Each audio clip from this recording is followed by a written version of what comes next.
Alright everyone, we are beginning to encroach on the end of 2023, and this is one of my most productive years with video games. So I will do what every other gaming YouTube channel does and rank every game I played in 2023. We're gonna do it the same way I did it in 2021. This list is completely unbound by release date. If I played it in 2023, then it's gonna end up on the list. So enough with all the jibber jabber, let us begin the official Kyler 360's 2023 recap.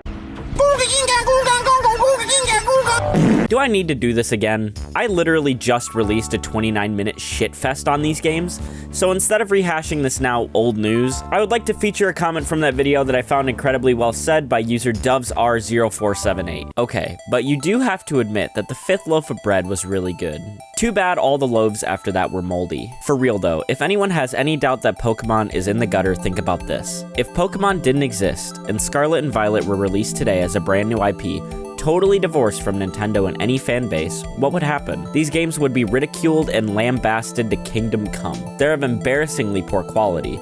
It's obvious to anyone over the age of 9. Maybe at best it would become a cult classic, but with how little attention other, better Monster Tamer games get, it would probably never break out of a niche community. There are some rumblings of Game Freak breaking away from the yearly release cycle to allow for more development time. However, I have a really hard time believing that, because there is now concrete proof that Pokemon games will sell tens of millions of copies regardless of their quality.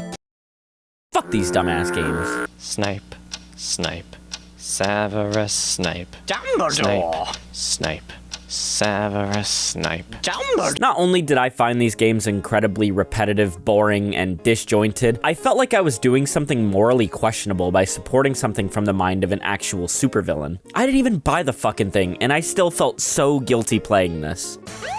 I mean, I paid full price. I did. Oh, God. Oh, fuck, dude. There's no win-win with that, is there? I went into this game a non-Harry Potter fan, which may have factored into the minuscule amount of enjoyment I had with the title, but I think even Harry Potter stans may agree with some of the criticisms I have of the game. The story doesn't leave a lot of power to the player, per se. Rather than being a story where your actions have a direct impact on the story, this game kind of follows the Fallout 4 style of storytelling, where your dialogue options are kind of limited to, well, do you feel like being a fucker today or no? The voice acting is decent and inoffensive, but none of the characters really stood out to me. Not to mention the storytelling was very confusing, and they made zero attempts to try and explain things for the non-Harry Potter fans. The lack of enemy variety mixed with the lack of spells make combat a repetitive nightmare. Moreover, the spell wheel is the most annoying and depraved system in any RPG I think I've ever played in my entire life. As far as some positives go, the game is visually pleasing, and the hub world of the castle is a very rich and detailed environment that I'm sure Harry Potter fans will find themselves enthralled in. But I'm still reluctant to recommend this game to anyone knowing about the things that J.K. Rowling chooses to ally herself with. Play Skyrim instead. You can be a way cooler wizard in that game. Is this really the end? Oh no! Danganronpa was a series that truly just snuck up on me. I never expected to enjoy the first game as much as I did, and it made me very eager to move on to the second game. And the second game was a fucking knockout. The story was enthralling, the ending was tense, and the murders and trials were super creative. So after beating the second game, I figured the third iteration of this game would be the pinnacle of the series, especially since they had 5 years in between the games. But Danganronpa V3 feels like a bit of a step back. This game starts with a total uppercut twist that I thought was crazy, but this unfortunately set me up for a bit of an unrealistic expectation about the game going forward. I found most of the characters, except for a few, to be a bit lame this go around. I had most of the murders pinned down from the minute they happened. The casino area was kinda shitty, and I hated sitting at the slot machines just trying to get one fucking ability. And then there's the hotel, which I will just let all of you Google in your free time. There were some things I did like about this game though. I really appreciated some of the new minigames, my favorite being Psych Taxi, which is low-key a bastardized version of Mario Kart. But I loved it solely for this fucking sound right here. But even in the trials that, for the most part, I enjoyed, there were a lot of sections where the game just felt too fucking easy. They didn't subvert my expectations like they have in previous games. I thought that this may be because I was starting to get used to the Danganronpa game loop from the first two games, so I cast aside my judgment for the time being. I was hoping the final trial would wow me like they normally do, but god damn, this trial took all the fucking wind out of my sail. They just completely pissed on the entire series in this final trial, and I don't give a fuck about what anything anyone says. This trial is horseshit.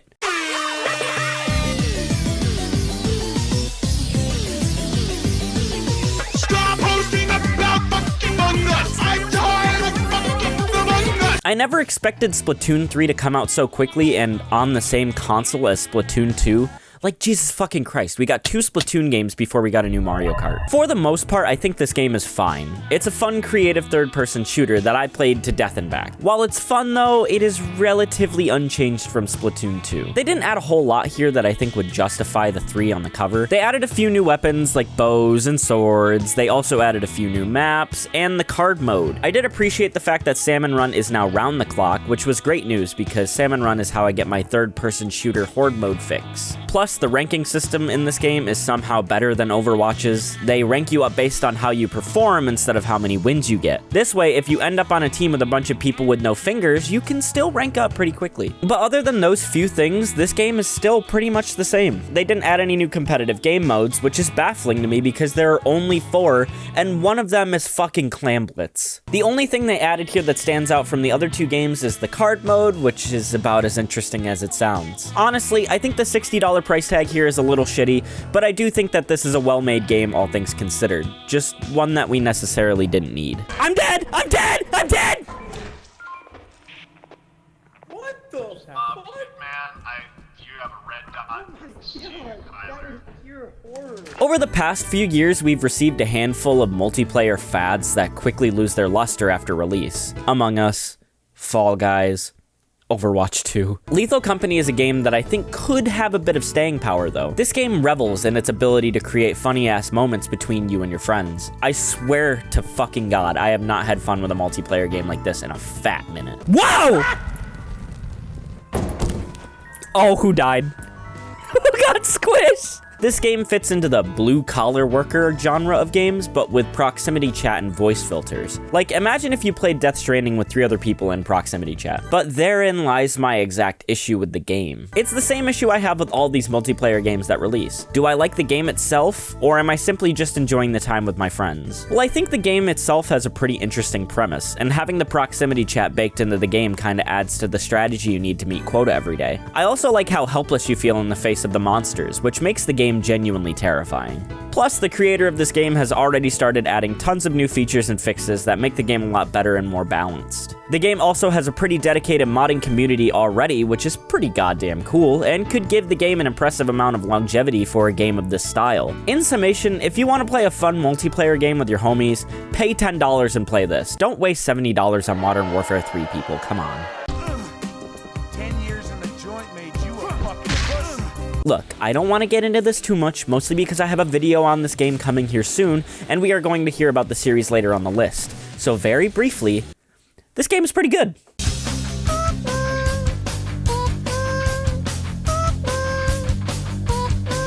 This is a game that sat in the backlog for a long time, but after my good buddy Voyan gifted me this game for watching his cat, there was never a better time to give it the old college try. I have only really ever played one strategy game, and that was Command & Conquer, and that was also like 15 years ago. I love how this game fits into that genre in the most Nintendo way. As I've mentioned before, I love it when games take chances on wacky and out there ideas because it always creates more memorable experiences, and this game does exactly that. When I started this game, I was completely lost.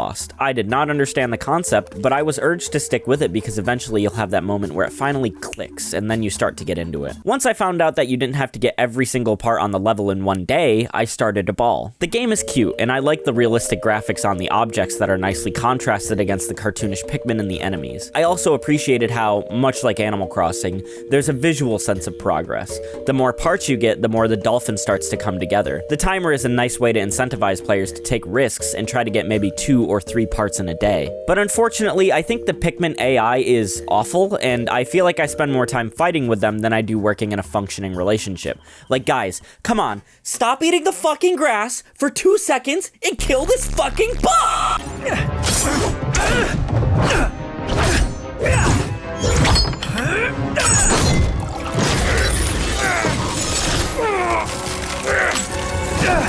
I know this game is super popular, but I always felt like the loser at school telling my friends I liked Mortal Kombat over games like Tekken, Street Fighter, or Super Smash Bros. But fuck Fuck them kids. Scorpion is fucking sick. Come on. I kind of put the Mortal Kombat series down after X. I thought 9 was kind of the peak of the series, and then when I tried 11, I was just kind of bored. The best thing about 11 was the track that 21 Savage made for the trailer. That's fucking not a joke at all. Mortal Kombat 1 must have felt my pain here because the game just did a full reset. Mortal Kombat 1 pretty much did away with all the old games, rewrote the story, and refreshed the games as a whole. I appreciate the new aesthetic they're going for in these games. It's very cinematic and super campy. The voice acting is pretty convincing, and the game looks stellar. The gameplay feels a lot faster, and I've seen some shit like 45% combos done just like that. The fatalities are as gruesome and violent as always, and the game continues to revel in the gory violence that was set in stone by its predecessors. But this game's got a few nitpicks I need to address, such as the character roster's lack of meat. They are adding a bunch of characters as part of their paid DLC packs, of course, which kinda sucks,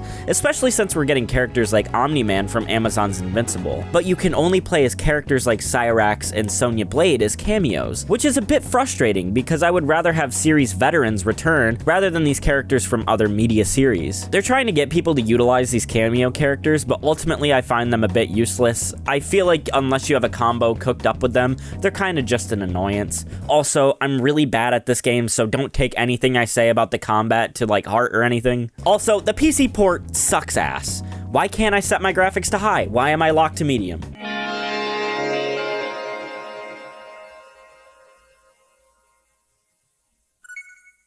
Breath of the Wild was universally acclaimed for allowing players an infinite amount of possibilities in its gameplay, and Tears of the Kingdom just takes that idea and flies away with it. It's absolutely insane that they were able to make a game of this scale work on what is essentially a gaming iPad. The expectations for this game were stratospheric. I don't think it was possible for them to make a game that pleased all of the masses, regardless of what they fucking did. I've seen a lot of people nitpick this game for a few things, like how it's not a new setting, the development time was too long. Oh, Kyler, it's just a $70 Breath of the Wild DLC.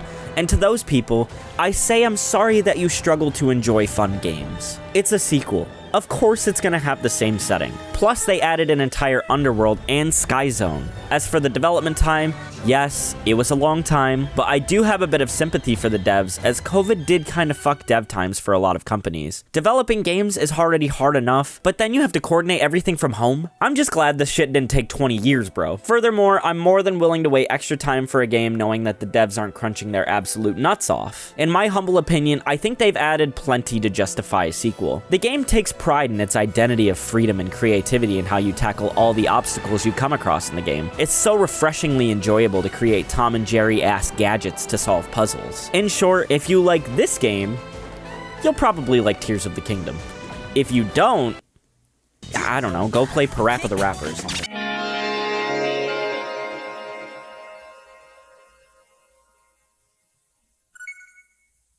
Yakuza 0 was a game that I did not expect to love as much as I did. I fucking hate beat-em-ups, dude. They're always so boring, just fighting droves of nonsense enemies who stand no chance to my X button. But Yakuza freshens this idea with interesting combos, fun weapons, and truly flashy and gruesome heat actions. Kiryu is such an amazing protagonist, definitely one of my new favorites. And it was fun to play as Majima, who helped create an interesting dual narrative for the story. If I played 1 before 0, I definitely would have popped off over this. The story is so well written, it's crazy that it's in a video game. In addition to the voice acting, which is also performed astonishingly convincingly, I loved all the little nods to the 80s in the game that helped to bolster the rich environment that Sega created. You walk along these streets and you see men in suits, scantily clad women, bright lights, taxis, trash lining the alleyways, and glitz and glamour in the nicer areas of the city. I'm a white American from upstate New York, and I was so immersed in this game like I was a Japanese Yakuza, absolutely smoking every living organism I saw. Yakuza isn't afraid to let its goofy flag fly though. To go along with these tense moments, you had side missions and activities that allowed for a nice contrast. I feel like if you could think it up, it was in the game. Yakuza 0 is a refreshing combination of action-packed gameplay, dramatic storytelling, and an absurd range of things you can do.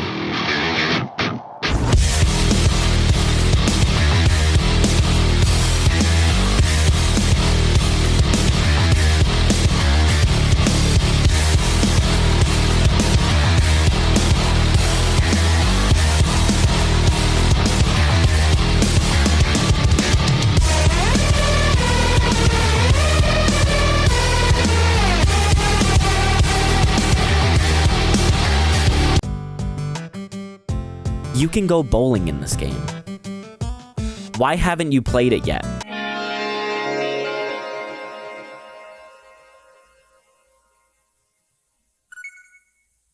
While putting this list together, I don't think I've ever had a clearer #1 game in a year. You can just feel the love oozing out of the developers' fingers here. They could have easily just HD'd this game and called it good, and fans probably would have eaten it like your grandma's homemade pecan pie. But they went so much further than that. They created quite possibly the pinnacle of the survival horror genre. I find so many gameplay similarities between this game and The Last of Us Part 2, which isn't a bad thing at all. While I think the story in The Last of Us Part 2 is a bit disjointed, the gameplay is fantastic. Resident Evil 4 is a true exercise in game design mastery. Leon Kennedy has never looked better. Every character in this game is so sexy, dude, and the environments are haunting and layered thick. The characters move and feel like actual human beings. The gameplay is sharp, and the gunplay is absolutely fantastic. The kick is back, and so is all the tense moment-to-moment action. This is one of the single greatest games I think I've ever played. I've beaten this shit like 5 times now, and I can't stop thinking about it.